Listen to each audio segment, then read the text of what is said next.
What's going on there, guys? Welcome back to another episode of the Craftavore Tastes. And today we're digging into a beer from Offshoot Beer Company out of Placentia, California. This is Relax. It's just a hazy IPA. Awesome name. So, if you don't know about Offshoot Beer Company, they are the offshoot or side project of the Bruery, also located in Placentia, California. And I believe they opened up a number of months ago, and I believe, if I'm not mistaken, it's basically the Bruery's offshoot, and that's going to focus, specifically on, canning beers and IPAs and things of that nature. So this can was actually sent across to me to one of my oldest and dearest friends, Alec. Thank you so much, sir, for sending this across. I really appreciate it. So Relax. It's just another hazy IPA, or maybe the beer is just called Relax. Is an IPA, right? Coming in at 6.8% ABV. So obviously, New England style IPA going on here. I already went ahead and poured this beer into a glass. So let's get straight into the drill, man. Let's take a look at the appearance, get the aroma, taste it, and then of course we're going to rate it. All right. So I poured out the beer, and actually beer comes in a really kind of beautiful medium to medium minus kind of gold color. It's got a little bit of kind of strawness going on. When I poured the beer just about a second ago off camera, it actually poured out a really, really kind of beautiful, like white, fluffy, almost cloud-like head. And so I'm just going to kind of mix it around a little bit more. And you can see that it brings about just about a finger of white head. Beer looks absolutely spot on point for the New England style. So points there. It looks really good. Let's go ahead and dive our nose into it and get an aroma. So, getting a tremendous amount of those kind of traditional, New England style tropical fruits. So, getting a little bit of mango. You get a little bit of citrus going on there too. So a little bit of orange and kind of grapefruit kind of layered in. So orange, grapefruit, mango. Yeah, maybe even a little bit of papaya. Smells kind of super nice. Smells pretty good. Let's go ahead and give her a taste. Alec, thank you so much, sir. Cheers.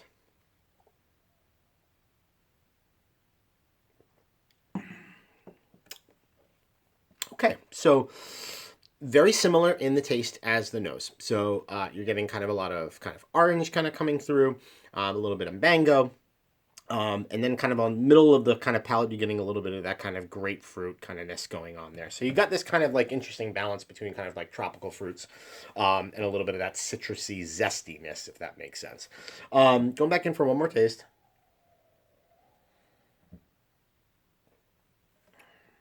Yeah, the beer's nice. The one thing that I will say where I think it's kind of lacking a little bit is, and it feels a little middle of the road to me, is in that mouthfeel. So, obviously what's, become extremely, traditional and kind of commonplace for the New England style is that kind of really nice kind of silky, creamy mouthfeel. And mouthfeel on this particular beer is kind of, it's okay. It seems a little bit thin to me.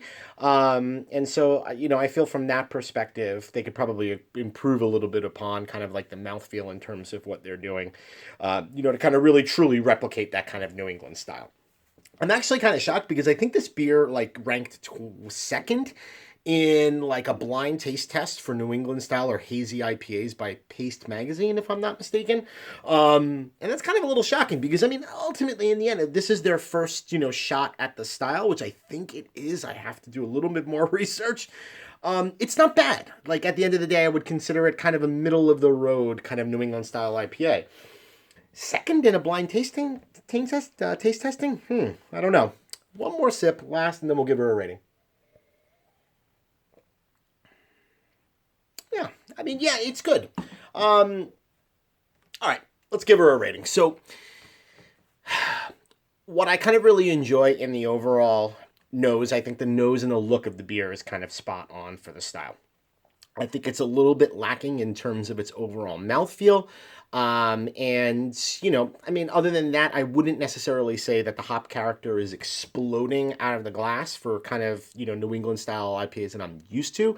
And I think the taste is quite nice. It's very quaffable, it's very crushable, and it's very enjoyable. So with that said, I feel pretty comfortable giving it a 3.75 cap rating. That's kind of where I kind of, that's where I kind of feel pretty comfortable with it. If I was looking at this and I was comparing it to other New England style IPAs within the actual marketplace, I'd probably leave this a little bit more middle of the road. But that doesn't mean that it's necessarily a bad beer. It certainly isn't. It's extremely nice tasting. It's quaffable. It kind of meets a lot of those kind of areas. So, if you're struggling to find kind of a New England style IPA and you live in California or you live near Placentia, yeah, it's going to scratch that itch. But I don't know. Overall, I would kind of say middle of the road for me, so I think a 3.75 caps is appropriate. All right, so that'll do it for this episode of the Craftavore Tastes. I'll hope you join me again, of course, for another episode where I drink, I review, I rate, and then I repeat. Cheers.